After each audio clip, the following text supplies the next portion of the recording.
Hello everybody, I am Erasga-Cervantes and I will be reporting on distribution channels decision. Alam natin na marami sa mga producers ang hindi nila dinadala or binebenta mismo yung mga products nila sa kanilang final consumers. Gumagamit sila ng mga intermediaries para dalhin yung mga products nila sa mga consumers nila. Okay. So, meron tayong tinatawag na merchant middleman, agent middleman, and facilitators. Ito yung mga intermediaries na ginagamit nila. Merong wholesalers and retailers. Ito yung mga merchant middleman na dinadala nila yung goods and titles sa mga consumers. Meron din tinatawag na brokers, sales agents, and representatives. Ito naman yung mga agent middlemen. Meron din mga transportation companies, independent warehouses, mga bangko, advertising agencies. Ito yung mga facilitators. Kasi nag-a-assist sila sa distribution ng mga products. Okay. So, merong dalawang aspects ng channel distribution na kailangan natin i-consider. Ito yung choosing of channels affects every other marketing decision. And the second is channels involve the firm in long-term commitment to other firms. So, ito na yung dalawang aspects na kailangan natin i-take into account. Ang unang-una nga, sabi dito, choosing of channels affects every other marketing decision since prices would depend on how much the dealers cost.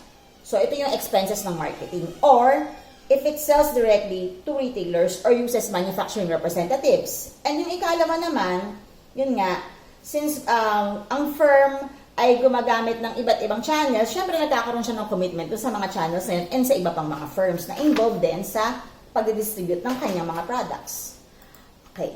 So, ang distribution channel and marketing channel can be interchanged. Pero what's the definition of a distribution channel? So, sabi dito, ang definition, a channel of distribution is considered to comprise a set of institutions or intermediaries which performs all of the activities utilized to move a product and its title from production to consumption. So, sabi dito, marketing channels are sets of marketing intermediaries which the producer seeks to link together. So, magkakasama daw itong mga marketing channels na ito or intermediaries na ito to fulfill the firm's long-term objective. Many services are distributed through marketing channels, but there is a need for triggers or initiators. So, let's go to the objectives of these distribution channels. There are 6 objectives. Okay, so, dun sa first objective, increase the availability of the good or service to potential customers. Of course, product availability is the most important objective of a marketing channel. Okay, so, dun naman po sa satisfy the customer requirements by providing high levels of service, napaka-importante na i-meet daw natin yung customer requirements. Kasi, yun yung nagsiset apart ng mga products natin from other products. Yung nga rin po yung lagi ko sinasabi sa mga kliyente ko sa office na kailangan, ano ba yung kakaiba sa services nila? Ano ba yung kakaiba sa products nila from other products na pareho din yung components or pareho din yung itsura or pareho din yung mga binibigay na benefits? Ano yung kakaiba sa kanila? Okay. So, the third is ensure promotional effort. So, promotional effort can be sourced from marketing channels employed by the firm. Okay, the next is obtain timely and detailed market information. So, napakahalaga po nito at ang middleman daw po ang isa sa mga sources ng timely information. Ang ika-5 ay increase cost effectiveness. Cost effectiveness is important to firms pursuing low-cost analyzer or defender strategies. And the last is maintain flexibility. Flexibility is important, is considered important by firms pursuing prospector strategies in new or rapidly growing product categories. So, sa flexible channel daw po, it is easy to add new types of middlemen or to incorporate other intermediaries. So, let's go to the types of distribution channel. There are several types according to levels. Marketing level, ang marketing channels can be characterized by the number of channel levels. So, merong 0, 1, 2, 3, or higher. So, ang ibig sabihin lang kung 0, direct yung marketing channel. Hindi na gumagamit ng iba pang intermediaries. Sa producer can can sell the products directly to the consumer. Kapag one level, dinadagdagan ng isang selling intermediary hanggang padami ng padami sa 2 level, 2 intermediaries, sa 3 level, 3 yung intermediaries, and for higher level, marami na siyang intermediaries or gumagamit na siya ng mga middlemen o maraming mga ginagamit na marketing channels. Siyempre, habang dumadami yung intermediaries, nagiging complex din yung marketing process ng isang firm. Okay. Let's go to the institutions in marketing channels. So, ang first institution ay merchant wholesalers. They take the title and goods and sell primarily to other resellers, industrial, and commercial customers. Ang sunod naman po ay agent middlemen. These include manufacturers, representatives, and brokers. Nagbebenta rin sila sa mga iba't ibang resellers, sa mga industrial and commercial customers, pero they do not take title to the goods.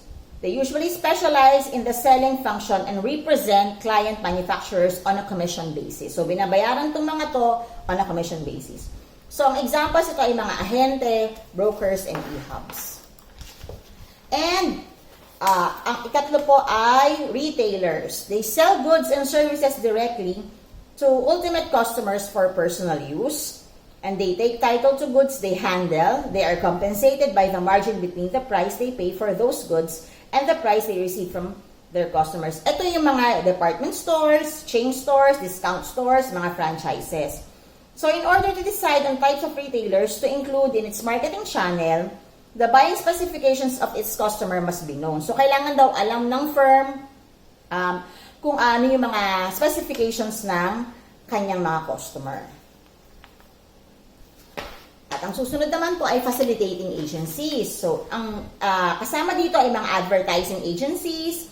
Ito yung mga nagsa-specialize sa mga marketing functions na tumutulong sa pagpo-promote ng mga products ng isang firm. We also have non-store retailing. Ito yung mga TV shopping, yung mga O-shopping na yan. We have the vending machines. We have the direct selling and mail order catalogs. Okay, so, ang tanong, which alternative is the best? So, kailangan daw natin isipin is, ano ba yung distribution objective na pinaka-importante sa firm or sa entrepreneur, which is influenced by the business competitive strategy and other components of the marketing program is another consideration. So, let's go to distribution intensity. Okay, so, sabi dito, distribution intensity, yung unang-una daw is intensive distribution. It is a form of distribution aimed at having a product available in every outlet. So, parang mass distribution po ito. Ang sumunod naman po ay exclusive distribution.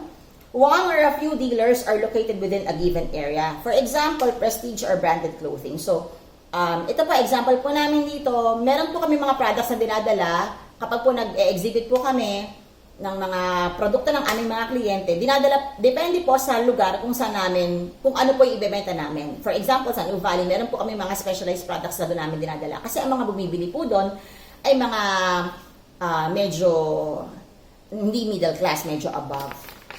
Okay. So, the next is selective distribution. It is a form of distribution achieved by screening dealers to eliminate all but a few in any single area. For example, ito po yung mga nagbebenta ng home appliances. And we also have multi-channel distribution or dual distribution system. It's a form of distribution using two marketing channels that may or may not compete for similar buyers. And another multi-channel distribution is the hybrid system na gumagamit ka rin ng two or more marketing channels or more than two marketing channels to reach one or more segment of target market segment. So, ano daw ang the best alternative natin?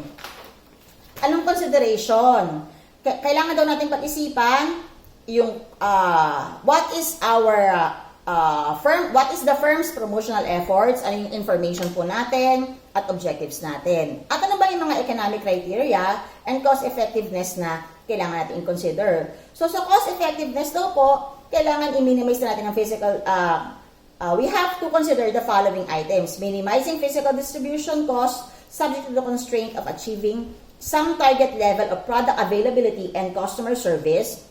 I also have to consider make or buy decisions and supply chain management. So, dun po tayo sa theory of transaction cost analysis. Ito daw, sabi dito, it argues that when substantial transaction-specific assets are involved, the cost of using and administering independent channel members are likely to be higher than the cost of managing company sales force or distribution center. So, ito lang po yung gustong sabihin dito. Habang dumadami yung middlemen or yung mga intermediaries, lumalaki rin yung cost natin. Ng expenses po natin sa pagmamarket ng ating mga products. So, of course, yung mga cost na yan, i-add on po natin yan sa presyo po ng ating mga goods. So, doon na po tayo sa channel integration and system. So, we have 4 channel integration system. We have the vertical marketing system, wherein a producer, a wholesaler, and a retailer acts as a unified system. Of course, dito daw po, it achieves economies through size, bargaining power, and the elimination of duplicate service. So, mas streamlined po siya. In horizontal marketing system naman po, 2 or more unrelated companies get together and to exploit an emerging marketing opportunity. So, nagtutulong po ang dalawang unrelated company. At naman po sa flexibility, channels involving independent middlemen are often more flexible than other systems. So, kapag daw gumamit ka ng mga middlemen, mas flexible daw po yung marketing system. And doon naman po tayo sa multi-channel distribution, it employs separate channels to reach different target segments. So, gumagamit ka ng iba't ibang intermediaries para maka-reach ka sa iba't ibang target market segments. So, these are the channel designs for global market. So, sabi dito, market entry strategies to be employed kapag gusto mo nang mag-enter into global market. So, pwede daw pong mag-export. It involves less commitment and risk. Yung contractual entry modes naman po are non-equity arrangement that involve the transfer of technology. So, magta-transfer ka ng technology and skills to a foreign entity. Ang examples ay franchising, licensing, contract manufacturing, turnkey construction contract, co-production, and counter-trade. And doon naman po sa kahuli-hulihan, overseas direct investment is through joint ventures or sole ownership. Alternatives could include the use of domestic middlemen who provide marketing services from a domestic base or just make use of foreign middlemen. So doon po nagtatapos ang ating pong report for distribution channels decision. Thank you!